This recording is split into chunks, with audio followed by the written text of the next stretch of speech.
Señor, usted que conoce todas las cosas, usted que ha diseñado nuestros cuerpos y que es nuestro sustentador en el día a día, queremos presentar de manera especial a cada uno de nuestros hermanos afectados, Señor, en su salud, en el área de la salud. Desde los más pequeños, Señor, como el caso de Milagritos, Señor, hasta los mayores, Señor. Bendito Dios, que su buena mano, Señor, sea con ellos, restableciendo, Señor, la salud, fortaleciendo sus cuerpos, permitiendo, Señor, que con su bendición, si están bajo algún tratamiento, seguimiento médico, Señor, eso resulte favorable, Señor, por la obra suya, Señor, por el visto bueno suyo, Señor, que pronto los podamos ver acá con nosotros, que pronto puedan estar completamente recuperados y todo ello para gloria y alabanza de su nombre, Señor. Aquellos de los cuales no tenemos información, también, Señor, sea su buena mano con ellos, Señor, en Cristo Jesús. Amén. Vamos a disponernos entonces para el mensaje de esta mañana.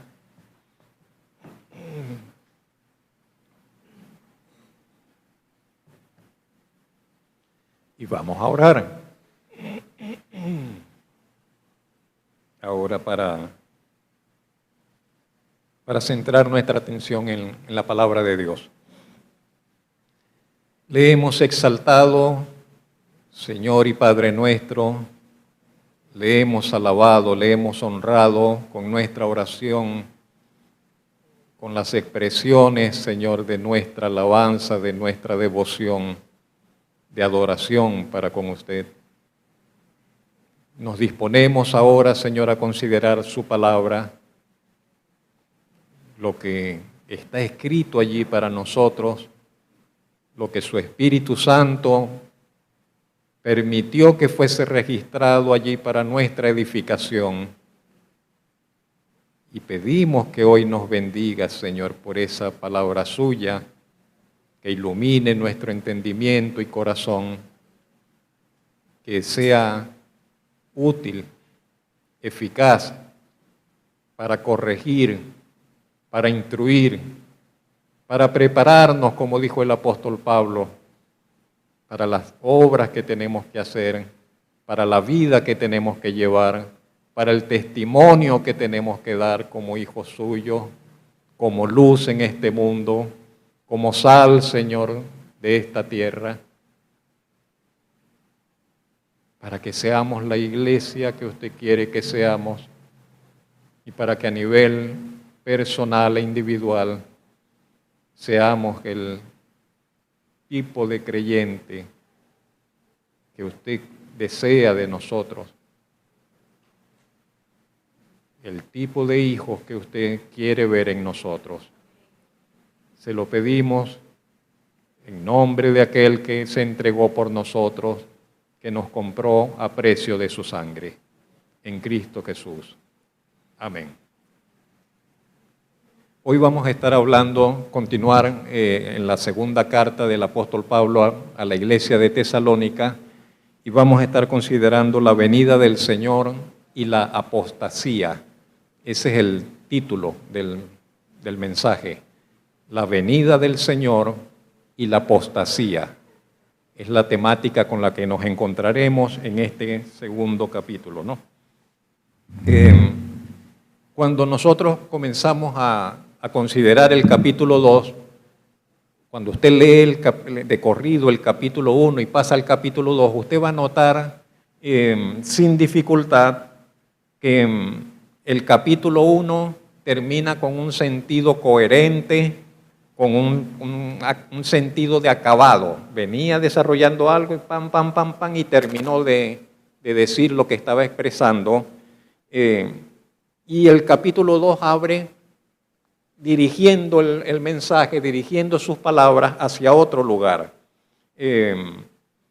Recordemos que Pablo no escribió capítulo 1, capítulo 2. Pablo escribió una carta corrida. Allí no habían divisiones de capítulos, versículos, títulos, subtítulos, ahí no había nada de eso, un discurso corrido, ¿no? Pero nosotros, al leer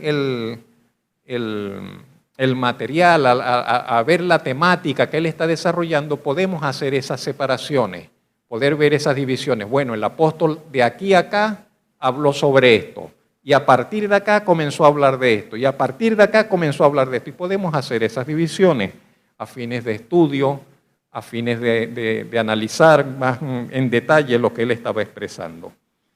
Quisiera pedirle que leamos como introducción muy brevemente, muy rápidamente el capítulo 1, nuevamente. Dice así, permítame leer desde el versículo 3. Debemos siempre dar gracias a Dios por vosotros, hermanos, como es digno, por cuanto vuestra fe va creciendo y el amor de todos y cada uno de vosotros abunda para con los demás. Tanto que nosotros mismos nos gloriamos de vosotros en las iglesias de Dios, por vuestra paciencia y fe en todas vuestras persecuciones y tribulaciones que soportáis. Esto es demostración del justo juicio de Dios, para que seáis tenidos por dignos del reino de Dios, por el cual asimismo padecéis. Porque es justo delante de Dios pagar con tribulación a los que os atribulan, y a vosotros que sois atribulados, daros reposo con nosotros cuando se manifieste el Señor Jesús desde el cielo con los ángeles de su poder en llama de fuego, para dar retribución a los que no conocieron a Dios, ni obedecen al Evangelio de nuestro Señor Jesucristo, los cuales sufrirán pena de eterna perdición, excluidos de la presencia del Señor y de la gloria de su poder, cuando venga en aquel día para ser glorificado en sus santos y ser admirado en todos los que creyeron, por cuanto nuestro testimonio ha sido creído entre vosotros. Por lo cual, asimismo, oramos siempre por vosotros, para que nuestro Dios os tenga por dignos de su llamamiento y cumpla todo propósito de bondad y toda obra de fe con su poder, para que el nombre de nuestro Señor Jesucristo sea glorificado en vosotros y vosotros en Él, por la gracia de nuestro Dios y del Señor Jesucristo. Y el capítulo 2 dice, pero, y ese pero con el que inicia esta sección es la manera de introducir un nuevo tema en lo que va a tratar con los hermanos de Tesalónica. Y marca una diferencia en lo que hasta ahora ha dicho en el capítulo 1 y lo que ahora prosigue a mencionar en el capítulo 2 en adelante. Y el tema que tratará allí a continuación está relacionado directa e indirectamente con la segunda venida del Señor. Con la segunda venida del Señor. Va a hablar acerca de la segunda venida del Señor. La segunda venida del Señor es un tema cardinal, mis hermanos. La segunda venida del Señor es un tema central, un tema de importancia cardinal, de importancia central. Entre las doctrinas cristianas, entre las realidades de la fe cristiana, la segunda venida del Señor. Si no creyésemos en la segunda venida del Señor, si estuviésemos un vacío total con relación a la segunda venida del Señor, pero es que nos faltaría mucho, porque es que mucho es determinado y está como que enfocado y nosotros, nuestra vida, tenemos que proyectarla y verla en base a la segunda venida del Señor, en base a la segunda venida del Señor. Si nosotros no vivimos con la perspectiva de que el Señor va a regresar por nosotros, si nuestra vida no la proyectamos con relación al futuro en la venida del Señor y su relación con nosotros, vamos a estar viviendo de una forma muy corta, muy aparte de la voluntad de Dios, muy lejos de la voluntad de Dios. Es un tema difícil.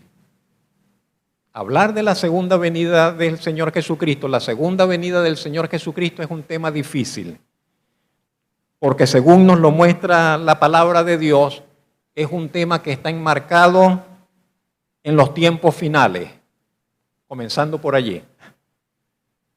Y los tiempos finales nunca, ni antes ni ahora, han sido fáciles de percibir, de saber, estamos en los tiempos finales.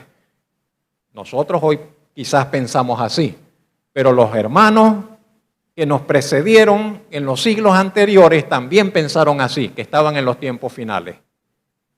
Y los discípulos del primer siglo también pensaron que estaban en los tiempos finales.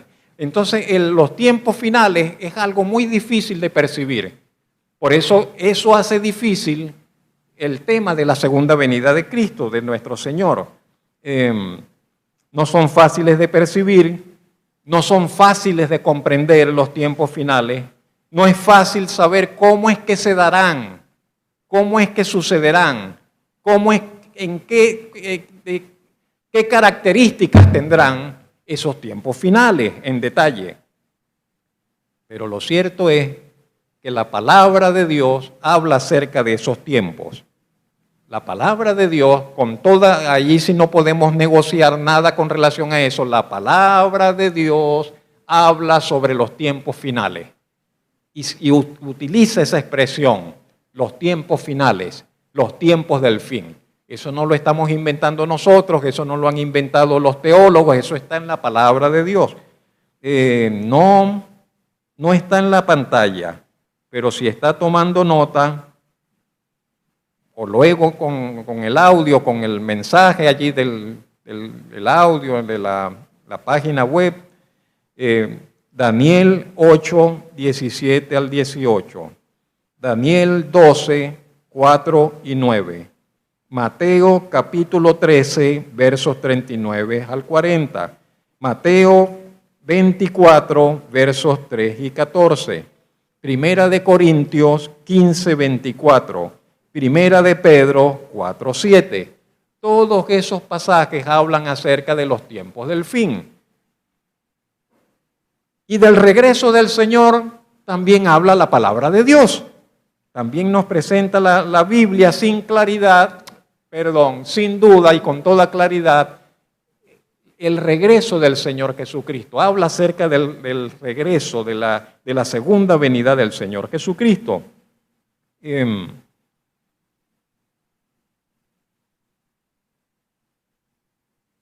¿Qué sentido tiene todo esto? Que la Biblia hable de que la humanidad se dirige a unos tiempos que son los tiempos del fin. Y que enmarcado en esos tiempos del fin a los cuales el mundo va, el Señor regrese. ¿Por qué no es como algunos piensan, de que el mundo va a seguir por siempre? Y bueno, la vida sigue y sigue y sigue y siempre seguirá. ¿Por qué no podemos pensar de que va a ser así? De que siempre va a haber la vida acá sobre la tierra y la gente nace y se muere y nace y se muere y generaciones van y vienen indefinidamente e interminablemente hasta que el mismo ser humano destruya el planeta. ¿Por qué no podemos pensar así? Por esto.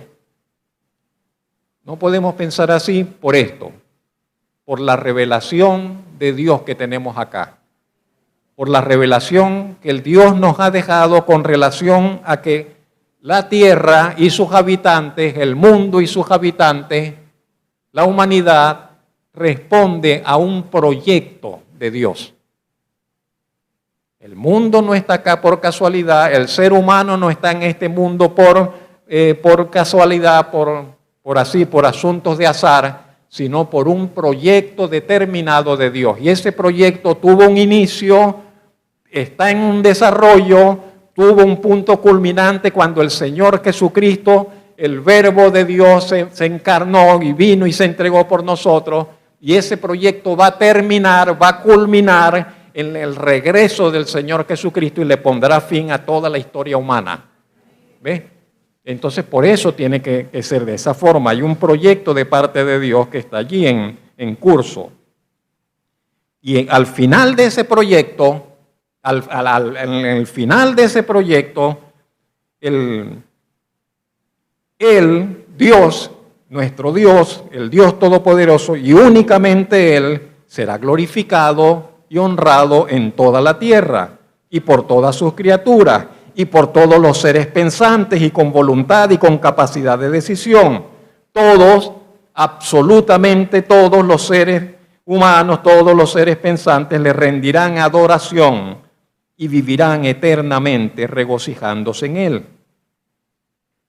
Pero antes de que tales bendiciones, tan grandes cosas sucedan, tengan lugar y arropen por siempre a la iglesia y a los creyentes,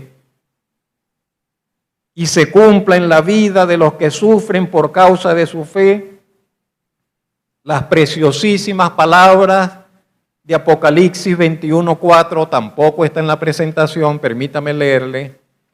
Apocalipsis 21:4 dice: enjugará Dios toda lágrima de los ojos de ellos, y ya no habrá muerte, ni habrá más llanto, ni clamor, ni dolor, porque las primeras cosas pasaron. Bendito el nombre del Señor. Entonces nosotros y todo nuestro vivir está en esas primeras cosas. Hay llanto, hay lamento, hay sufrimiento, hay muerte, hay pesar, pero llegará una etapa en la cual nada de eso estará presente. Y las primeras cosas, como dice allí, habrán pasado y Dios mismo enjugará las lágrimas de los ojos de sus hijos. Bendito el Señor por eso. Pero antes de que eso suceda, repito, tienen que tener lugar una serie de acontecimientos terribles. Antes de que Dios enjugue las lágrimas, antes de que Dios venga a consolar a los suyos, antes que el Señor haga su obra de perfección, tienen que tener lugar sobre este mundo una serie de acontecimientos terribles, muy difíciles para la fe de los santos acá en la tierra.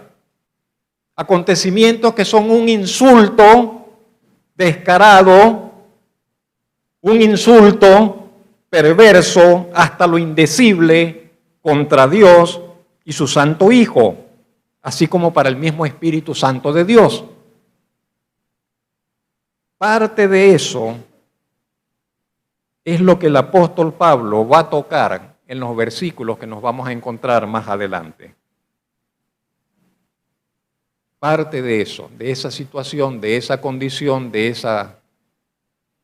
Vamos a ver qué tenemos allí en los versos 1 y 2 del capítulo 2. Leámoslo así de primera.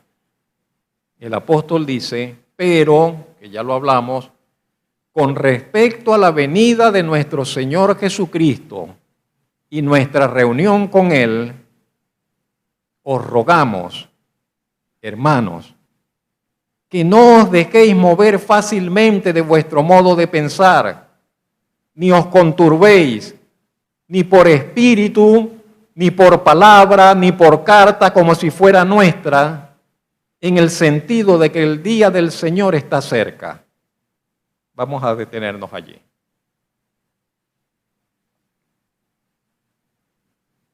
Vamos a leerlo nuevamente.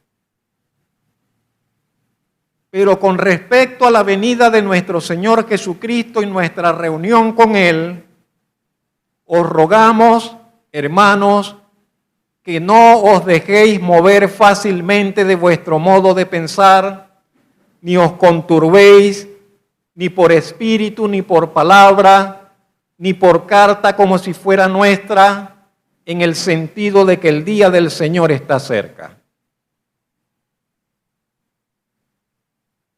Ya lo mencionamos, el tema de entrada, el tema que introduce el apóstol es la venida del Señor y nuestra reunión con Él. Al menos ese es su punto de partida. Y lo establece como es que ese tema, la venida del Señor y nuestra reunión con Él, lo va a establecer como el eje allí en el cual, alrededor del cual va a hacer las otras consideraciones. La venida del Señor no es un tema extraño en los escritos de Pablo. En 1 Corintios 16:22 nos encontramos una frase que dice: El que no amare al Señor Jesucristo sea anatema. El Señor viene. Si alguno de ustedes no sabe qué significa anatema, búsquelo en la casa después. ¿Qué significa eso? Que el que no ama al Señor sea anatema. Se lo dejo allí. Pero Pablo entonces termina ese verso de 1 Corintios 16, 22, dice, el Señor viene. No es algo ajeno de su temática ni de su enseñanza, la venida del Señor. Tampoco se trataba de una expectativa extraña en la iglesia. No era algo que raro, qué cosa extraña, que el Señor Jesucristo y que viene. No era algo así para la iglesia del primer siglo, sino que por el contrario, la iglesia del primer siglo tenía una expectativa muy fuerte con relación a la venida del Señor, con relación a la segunda venida del Señor.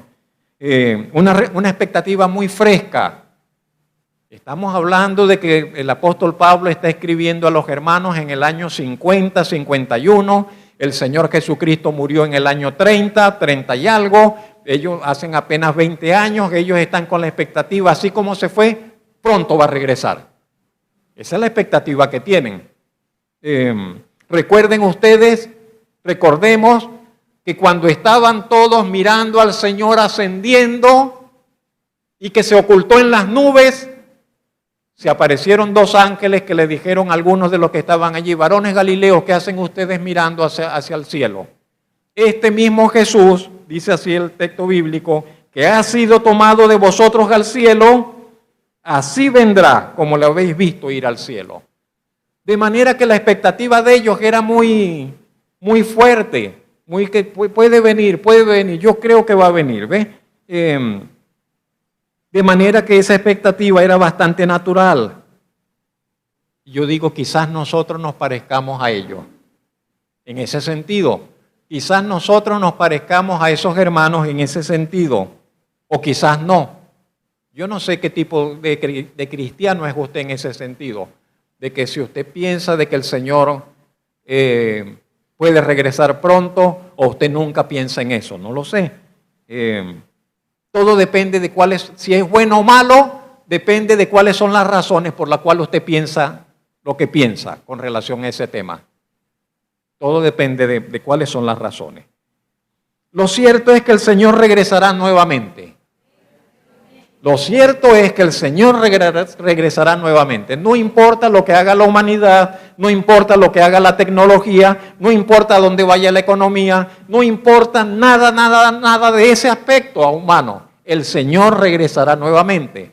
No importa los planes que tengan los países, los gobernantes, las grandes potencias, no importan sus planes, el Señor regresará nuevamente. No les pedirá permiso a ellos para regresar, para interrumpir sus planes. El Señor tiene planes mejores. Bendito su nombre.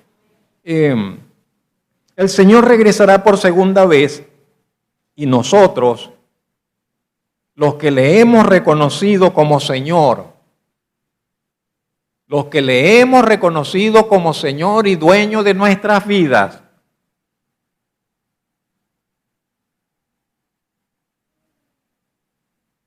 a veces quiero enfatizar ese hecho de no decir solamente los que hemos hecho la oración para recibir a Jesús, de aceptar a Jesús, sino los que hemos reconocido, los que le hemos reconocido como Señor y dueño de nuestras vidas. De eso se trata, de reconocerle como Señor y dueño de nuestras vidas. Los que le hemos reconocido como Señor y dueño de nuestras vidas, lo mejor que podemos hacer en la perspectiva de que Él va a regresar, en la perspectiva de su regreso, vivir en esa perspectiva. ¿Sabe? Porque toda nuestra vida, la vida suya, la vida mía, será evaluada, será pesada, será juzgada. En cuánto merecemos, cuál será lo que merecemos, cuál es la recompensa que merecemos, de acuerdo a cómo vivimos acá, en el tiempo que nos fue concedido. Recompensas que pesarán para la eternidad. Y si decimos, no, pero lo que importa es ser salvo, no, importa muchísimo ser salvo, Pero no solo importa ser salvo. Hay recompensas que si no fueran importantes Dios no las hubiese ofrecido. Hay recompensas muy, muy diferentes y muy importantes. Entonces no es igual que usted sea salvo, como dice el apóstol, así como por fuego, que me salvé pero no me quedó nada, pero me salvé así con olor a humo, a que usted vaya y usted sea recompensado por la labor, por la clase de vida que usted llevó para la gloria de Dios. Bendito sea el Señor. Y lo mejor que puede hacer todo aquel que no ha reconocido aún al Señor Jesucristo, el Hijo eterno de Dios, como su Salvador y abogado delante del Dios Santo y su justicia divina, lo mejor que puede hacer una persona que no se ha reconciliado con Dios por medio de Jesucristo es reconocerlo como tal hoy. Reconocer al Señor Jesucristo como su abogado, como su Salvador, como su mediador, mientras todavía tiene la oportunidad. Porque nadie sabe cuánto tiempo le es concedido en este mundo. El Señor regresará por segunda vez. Nosotros seremos reunidos con Él. Eso es algo definitivo, revelador en torno a su venida. El Señor viene, nosotros nos reunimos con Él. Ya también el apóstol Pablo lo había dicho en la primera carta a los tesalonicenses, que antes de que los muertos resucitasen, entonces los muertos resucitaban y luego nosotros íbamos a reunirnos con Él. Cuando Él se manifieste en su venida, cuando el Señor se manifieste en su venida, la iglesia de toda la tierra, su iglesia será reunida con Él. En esa bendita y segura esperanza nos podemos alegrar, nos podemos consolar en todo tiempo. No sé en qué momento a veces nos encontramos golpeados, desalentados, con el peso de la circunstancia, y sabe, podemos recordar que nos espera el encuentro con el Señor.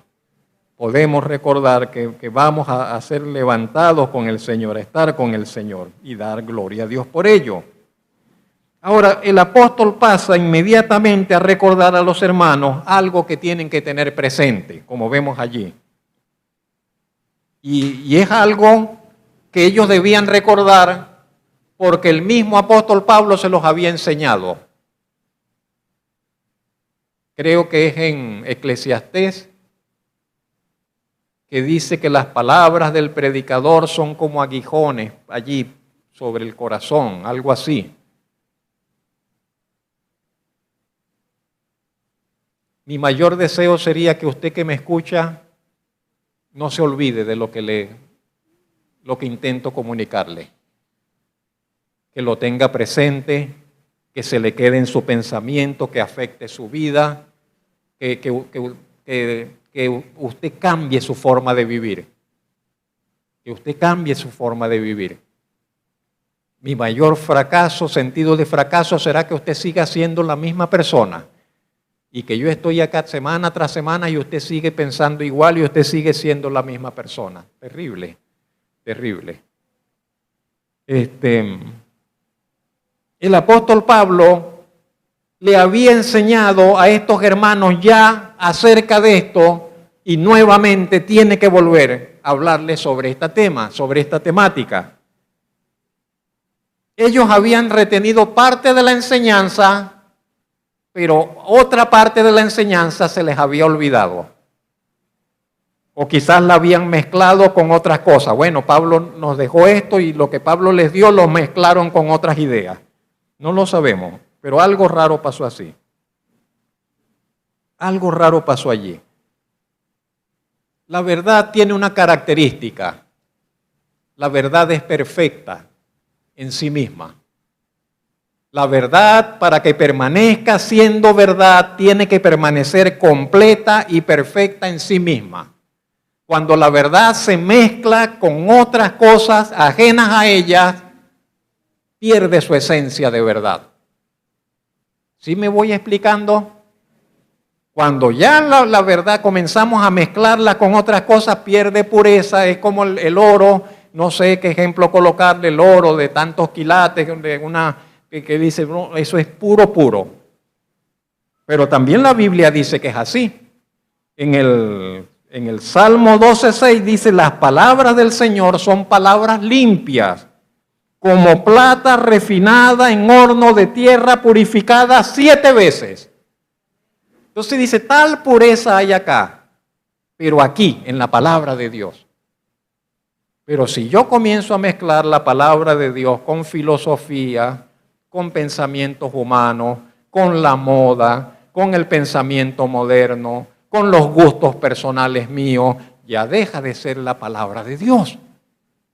Ya deja de tener la verdad de la palabra de Dios, la pureza de la palabra de Dios. De allí que sea tan importante la humildad, de allí que sea tan importante de que nosotros vamos y someter nuestro pensamiento y someter nuestra voluntad y someter nuestro criterio a la palabra de Dios. Eso es innegociable para que podamos permanecer en la palabra de Dios. Los creyentes de Tesalónica habían creído en el Señor. Vamos bien por allí. Esperaban en Él. Vamos bien por allí. Habían creído que el Señor regresaría nuevamente. Vamos bien por allí. Pero cuando Timoteo vino de regreso a darle el informe a Pablo con la primera carta, después de haber llevado la primera carta, Timoteo le habló a Pablo de que había una situación que necesitaba ser corregida, que estaba relacionada con el regreso del Señor. Y Pablo se vio en la necesidad de aclarar algunos aspectos de nuevo relacionados con la venida del Señor. Y lo primero que les recuerda, como tenemos allí en esos versículos,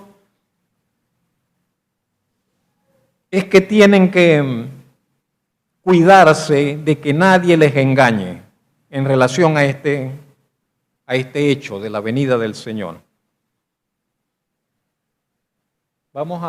¿Qué sigue? Vamos atrás. Anterior.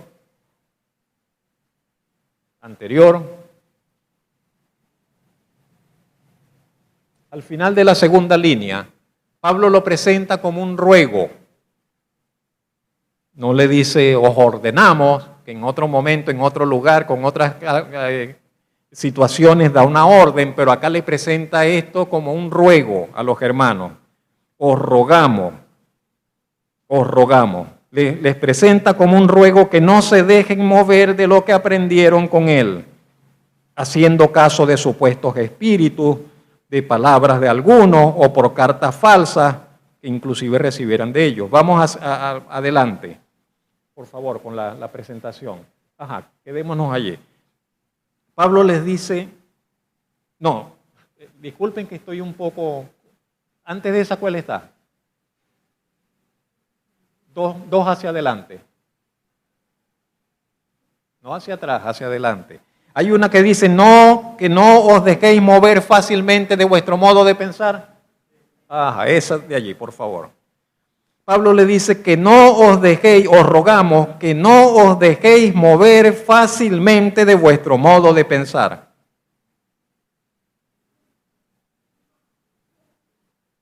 Esa es la actitud que debemos tener todos nosotros con relación a la verdad de la palabra de Dios.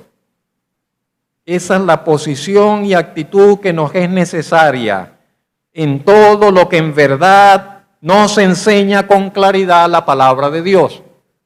No se trata de ser terco ni obstinado de corazón, pero en todo aquello que la palabra de Dios enseña con claridad, porque hay cosas que la palabra de Dios no enseña con claridad, pero en todas aquellas cosas que la palabra de Dios enseña con claridad, no debemos dejarnos mover con facilidad de nuestro modo de pensar.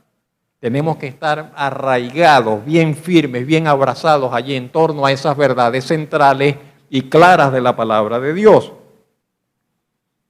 Y luego le dice el apóstol, No, vamos, quédate allí donde estaba. Hay otra expresión que está en el versículo que dice, ni os conturbéis. Por allí debes encontrarlo en algún momento. Ni os conturbéis. Esa expresión, conturbarse, equivale a lamentarse. ¡Ay! Una tragedia. Clamar por tragedia. Estar aterrado. Turbarse, no tener paz en modo alguno. Pablo les dice, les ruego, hermanos, no se muevan, no dejen que los muevan de su modo de pensar, no estén aterrados, no estén angustiados, no estén lamentándose como que ocurrió una tragedia, que va a ocurrir una tragedia, que no tienen paz. Eso le dice el apóstol Pablo. ¿En qué sentido no me voy a lamentar? ¿En qué sentido no voy a estar aterrado, no voy a estar sintiéndome así? En el sentido de que el día del Señor está cerca. ¿Qué está diciendo realmente? ¿Que está cerca o que no está cerca? Esa frase tiene un sentido negativo. Esa frase tiene un sentido negativo. Lo que el apóstol Pablo le está diciendo a los hermanos es, no se dejen convencer por aquellos que afirman que el día del Señor está cerca. Esa frase tiene un sentido negativo. Les está diciendo, no se dejen convencer por aquellos que les dicen, que les están diciendo que el día del Señor va a ocurrir ahorita, que está cerquita. No caigan en ese jueguito. No era algo nuevo para los hermanos de Tesalónica, ya lo habían escuchado antes de Pablo, pero lo habían olvidado últimamente y estaban alarmados. Y no sabían qué pensar con relación a los problemas, a las tribulaciones, a las persecuciones, y dicen, estamos viviendo todo esto, es que el Señor ya va a venir. ¿O será que vino y nos quedamos acá? ¿Qué pasó con nosotros? Yo pienso que para nosotros esa afirmación resulta escandalosa. Para nosotros, los evangélicos latinoamericanos, en algún modo, pues nosotros estamos acostumbrados a decir, el Señor viene pronto, el Señor está cerca, puede ser que sea esta noche, puede ser que sea mañana, o no es así. Hemos creído así hemos cantado, así se ha predicado, así durante mucho tiempo, ¿no? Que el Señor podría venir esta noche y tal, y nos agarra dormidos y tal. Pero eso no es lo que el apóstol Pablo enseñaba. Eso no es lo que enseña la palabra de Dios. Versículo 3, primera parte del versículo 3. Siguiente. Nadie os engañe en ninguna manera, porque no vendrá ¿qué? Claro, el Señor. No, nadie os engañe en ninguna manera, porque no vendrá sin que antes venga la apostasía. Allí tenemos donde anclar todo el argumento. Pablo dice, no vendrá, nadie les engañe, porque no vendrá sin que antes venga la apostasía.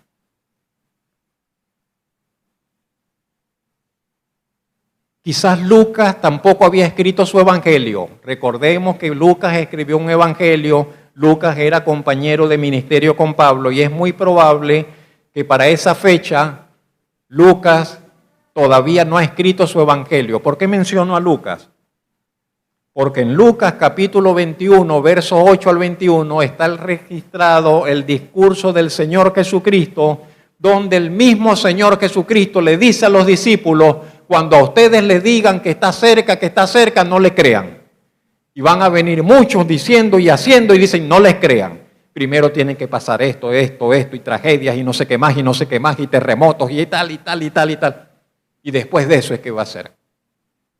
Entonces, los hermanos de Tesalónica no tenían otros recursos como nosotros, que tenemos toda una Biblia para comparar, para buscar, para ver. Ellos no, tenían solamente, ni siquiera la carta de Pablo, tal vez solamente para recordar lo que el apóstol dijo. A mí me parece recordar que era así, que era así, que era asado.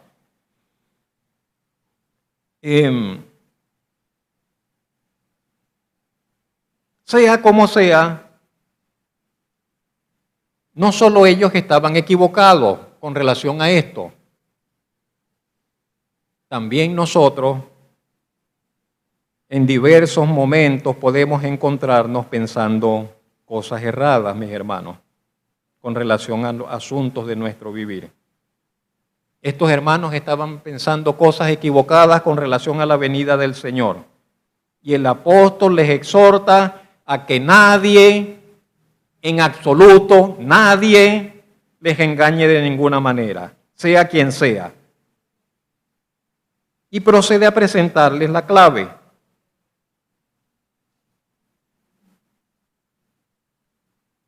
En el verso anterior, lo voy a leer, no vamos a retroceder en la lámina. Él les dice, ni que venga un espíritu. Para nosotros lo leemos muy fácil, que venga un espíritu. Pero usted no sabe lo que tiene uno que lidiar con un hermano. Perdone la expresión, lidiar. Porque el hermano dice, hermano, que tuve un sueño, ¿qué significará ese sueño? Y esperan que uno le dé una interpretación de un sueño que quién sabe de dónde salió. Hermano, que yo sentí una cosa y se me pararon todos los pelos y yo creo que Dios... Hermano, ¿cómo será entonces que tenga una visión y que se le aparezca un espíritu y le hable?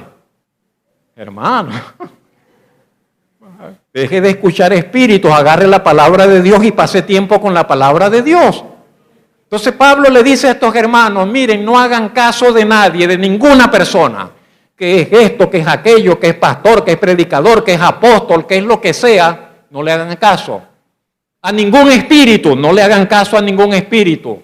Si un ángel del cielo se aparece y les anuncia otro evangelio, dice, sea un maldito ese ángel. No hay otro evangelio que el evangelio de Jesucristo.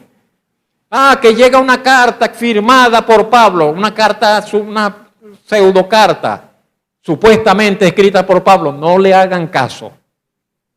Pablo trató de cerrar todas las puertas posibles para que los hermanos no se fueran tras ese tipo de pensamiento.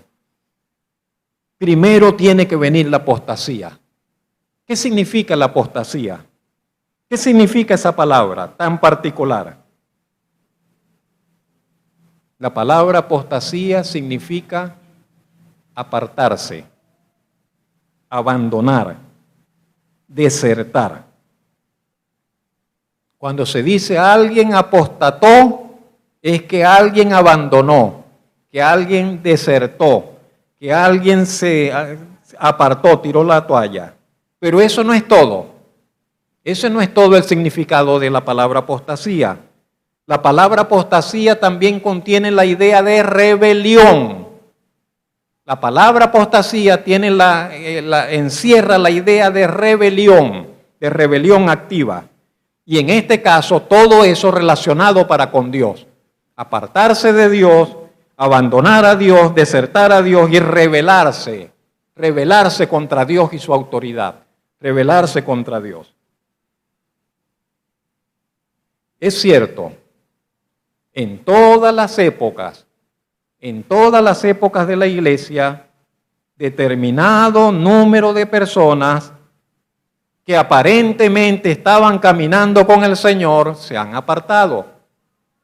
Determinado número de creyentes que en todos los tiempos que aparentemente estaban con el Señor han apostatado de la fe que en un momento habían abrazado y decidieron dar la espalda.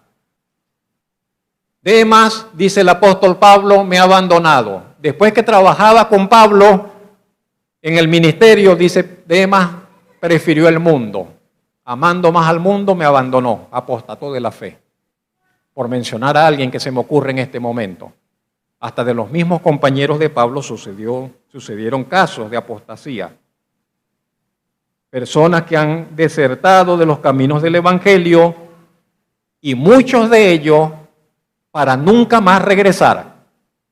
Porque hay quienes tienen una caída temporal y regresan. Pero hay quienes se apartan y nunca regresarán. Apostataron para siempre. La realidad es que nunca fueron del Señor, como dice el apóstol Juan. Estaban entre nosotros, pero no eran de nosotros. Y llegó el momento en que se manifestó que no eran de nosotros y salieron de nosotros. Así lo expresa el apóstol Juan. Pero el apóstol Pablo no está hablando de estas apostasías personalizadas. El apóstol Pablo, al mencionar de que antes del regreso del Señor tiene que tener lugar la apostasía, se refiere a un estado generalizado y global de alejamiento y endurecimiento contra Dios que se manifestará en el mundo en su totalidad. Un estado de endurecimiento y de rebelión, de rebeldía contra Dios que se manifestará en todo el mundo. Una condición de maldad de tal magnitud y características como nunca se ha visto en la historia. Se trata de un tiempo donde la mayoría de la gente se va a sentir a gusto con decir que es atea y que no cree en Dios y que no necesita creer en Dios.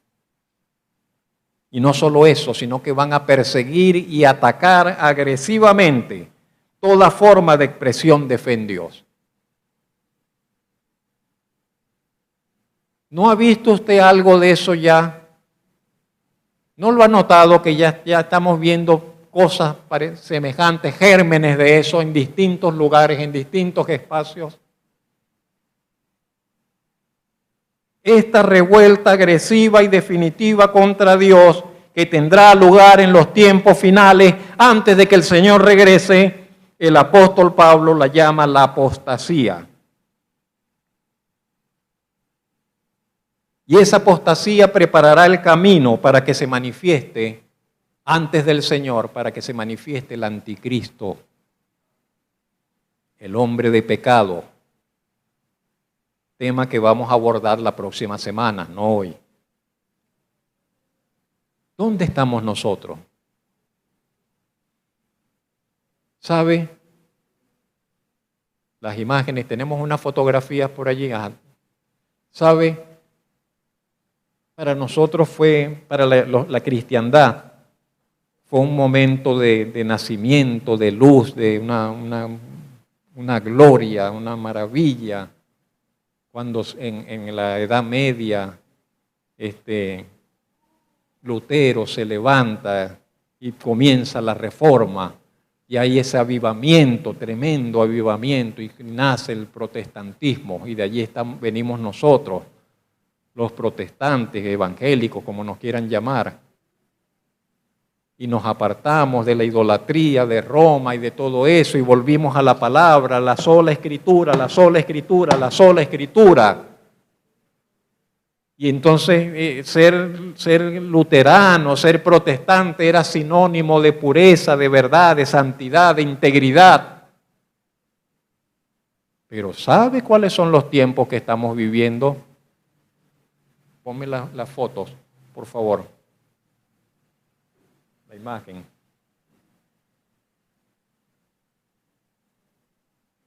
Sí, una y luego otra, y brevemente.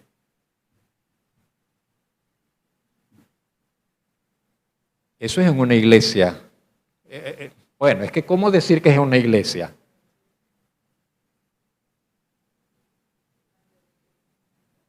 Y el del medio es un pastor. No pastora, es un pastor. Y estamos hablando de iglesia luterana, de las iglesias de Lutero. Y todos esos, por supuesto, son torcidos y perversos. Entonces, que la iglesia tradicional, que la iglesia que nació de la palabra, de volver a la palabra, entonces ahora ha abierto y dice, no, nosotros somos LGTB, y aquí Dios es amor y todos hombres con hombre y mujer con mujer y eso no lo vamos a condenar más ni a reprochar más porque la siguiente. Entonces, en ese punto estamos como cristiandad global. En ese punto estamos. Pero por mencionar la iglesia, que es lo que tiene que ver con nosotros.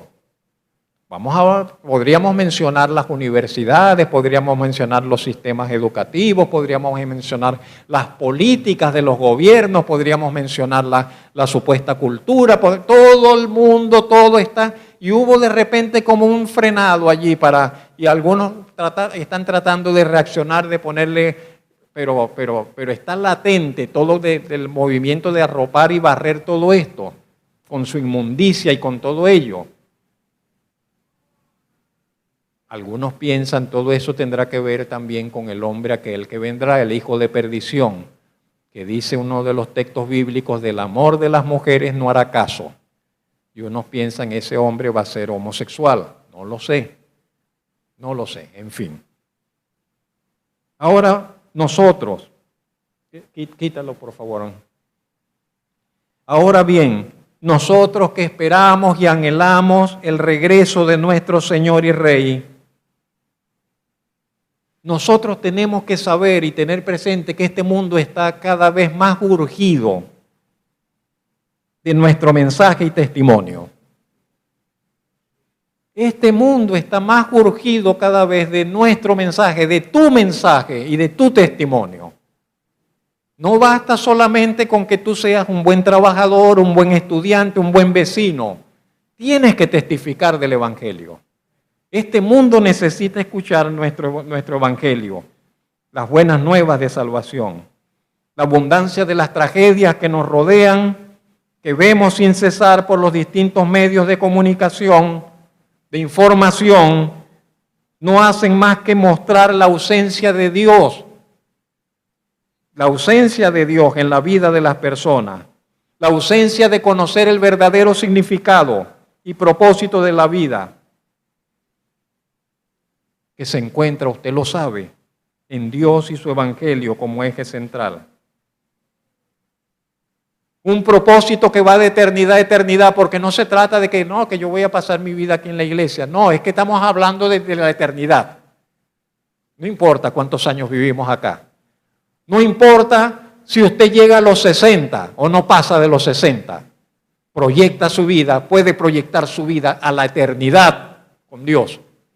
Esa es la realidad, la bendición. Podemos proyectar nuestra vida hacia la eternidad y solamente en Dios y su propósito. Bendito su nombre. Podemos proyectar nuestra vida hacia la eternidad, de eternidad a eternidad, para gloria de Dios y para gozo y deleite de quienes le conocemos como Señor y Rey de nuestras vidas. Debemos ser celosos con lo que creemos, enseñamos y predicamos a nivel personal y como iglesia. Sí, definitivamente. Tenemos que ser celosos. Es algo de importancia principal. La apostasía, ahí vimos unos ejemplos muy grotescos, y usted dirá, no vamos a llegar nunca allá, pero la apostasía comienza con pequeños alejamientos. Oye, que tal vez, no sé, por ahí tengo un pensamiento que Dios quizás algún día, que no sea tan fuerte, que Dios no sea tan castigador, que Dios no castigue así como. ¿Sí me explico? La apostasía que comienza con pequeños pensamientos, con pequeños alejamientos, con pequeñas distorsiones, que esto no es así tan recto, lo voy a poner un poquito acá más, con aparentes cosas sin importancia, que luego por no estar sustentadas en la palabra de Dios, en la autoridad de la palabra de Dios, se convierten en situaciones más graves, con consecuencias de mayor peso y significado. Finalmente, mis hermanos, ¿cuál es la mejor forma para cada uno de nosotros de cuidarnos? Cuidarnos de ser arrastrados por la apostasía y estar en una condición sana, esperando a nuestro Salvador. Creo que podemos decir que la mejor manera de cuidarnos, de no ser afectados por el mal que se extiende, que contamina incluso a la cristiandad a nivel general. Lamentablemente le dicen, no, una iglesia, uno tiene que decir, ¿qué tipo de iglesia? ¿Y qué enseñan? Y tratar de ver, porque ya no basta con decirle a una persona, busca una iglesia donde estás, sino que hay que tratar de ubicarlo en una iglesia sana, porque ahora tenemos que distinguir entre iglesias sanas e iglesias que no son sanas. Y la mejor manera que tenemos de cuidarnos, yo le diré hoy, por lo menos hoy, es que reconozcamos la centralidad de la cruz de Cristo. Que reconozcamos la centralidad de la cruz de Cristo en nuestro vivir. Y nos propongamos cada día vivir bajo su voluntad y autoridad. Usted y yo no estamos para hacer nuestra voluntad, sino la voluntad de Él. Entonces que nos propongamos vivir bajo su voluntad, sujetos a su voluntad y autoridad, en dependencia voluntaria para con Él, en constante y verdadera gratitud por lo que ha hecho, lo que Dios ha hecho en usted, lo que Él está haciendo en usted, lo que Él hará en usted. Agradezca, siéntase que agradezco, tiene pero infinitud de razones y motivos por los cuales agradecer. Y esto lo podemos hacer de verdad con sinceridad, mirando hacia quien tenemos que mirar. Las palabras del Señor, termino, son las siguientes. Cuando un grupo de creyentes se le acercó, bueno, diré nuevamente, supuestos creyentes, en aquel día, y él dijo, no todo el que me dice Señor, Señor, Señor, Señor, entrará en el reino de los cielos, sino el que hace la voluntad de mi Padre que está en los cielos. Muchos me dirán en aquel día, Señor, Señor, ¿no profetizamos en tu nombre? Ahí están los profetas. Y en tu nombre echamos fuera demonios, ahí están los que echan fuera demonios. Y en tu nombre hicimos muchos milagros, ahí están los que imponen manos y sanan haciendo milagros.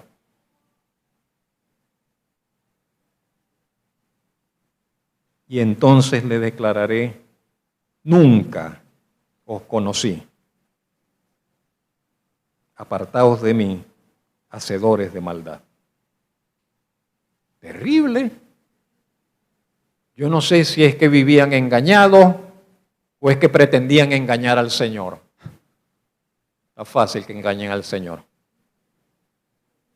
Lo cierto es que no conocían al Señor, ni el Señor los conocía a ellos, y nunca vivieron para el Señor, sino para sí mismos. Pero todo lo hacían supuestamente a nombre del Señor. Pero el Señor dice, yo nunca les conocí.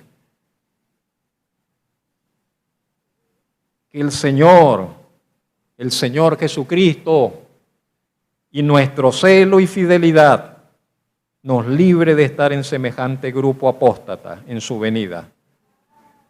Que seamos cada uno de nosotros de los que serán llamados a presentarse en paz y en expectante bendición para ser recompensados. ¿Dice usted amén? Vamos a orar, mis hermanos. David, por favor. Señor y Dios nuestro, le damos gracias por su palabra que hoy hemos considerado. Le damos la alabanza por el Salvador que usted envió, no solamente para rescatarnos de nuestra condición, para hacer posible nuestro perdón, nuestra justificación y salvación, sino que también, Señor, tiene usted el propósito de regresar, de enviar por Él, enviarlo a Él, para que nos tome para sí mismo. Y le alabamos en esta mañana por ello, por el inminente, seguro regreso de nuestro Señor y Rey, de nuestro Salvador, y nuestra reunión con Él. Seremos reunidos con nuestro Señor, seremos tomados para estar con Él en las nubes, seremos tomados para estar con Él eternamente, disfrutando de su comunión, de su compañía, de su reino, reinando con Él, como dice su palabra. Y le queremos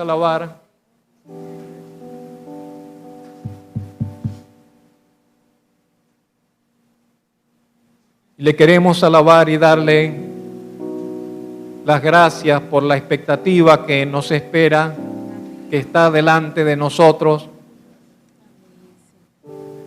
que no depende de nuestra fidelidad como de la suya. De nuestra parte el agradecer, el vivir agradecidos, el honrarle,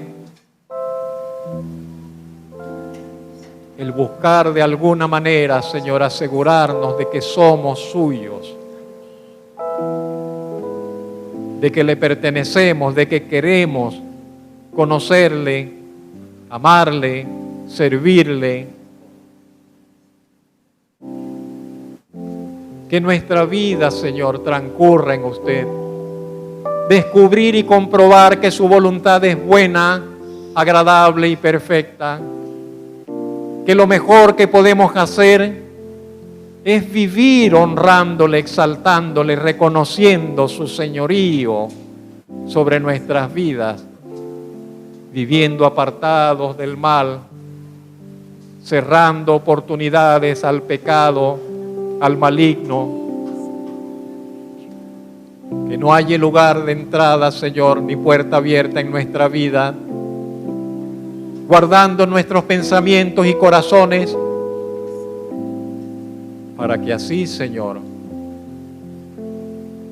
también nosotros podamos ser instrumentos en sus manos para salvación,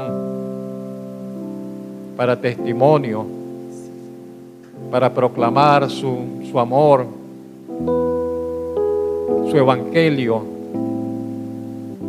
sus buenas nuevas. Y todo esto, Señor, antes de que nuestro Salvador venga por nosotros.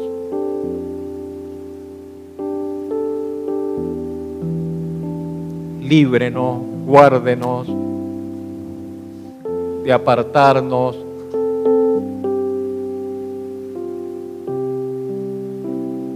ni a derecha ni a izquierda, podamos permanecer en la centralidad de su palabra, en la centralidad de la cruz de Cristo, y nosotros crucificados juntamente con Cristo, identificados en su cruz y en su voluntad, así honrándole, así viviendo para usted y así recibiendo de usted las bendiciones que usted tiene dispuestas para nosotros, que con amor nos entrega para nuestro gozo, para nuestra paz, para nuestro contentamiento, para que vivamos siempre con buena esperanza ante la perspectiva del regreso de nuestro Rey. En Cristo Jesús le damos gracias en esta mañana. Muchas gracias, Señor y Dios nuestro. Amén.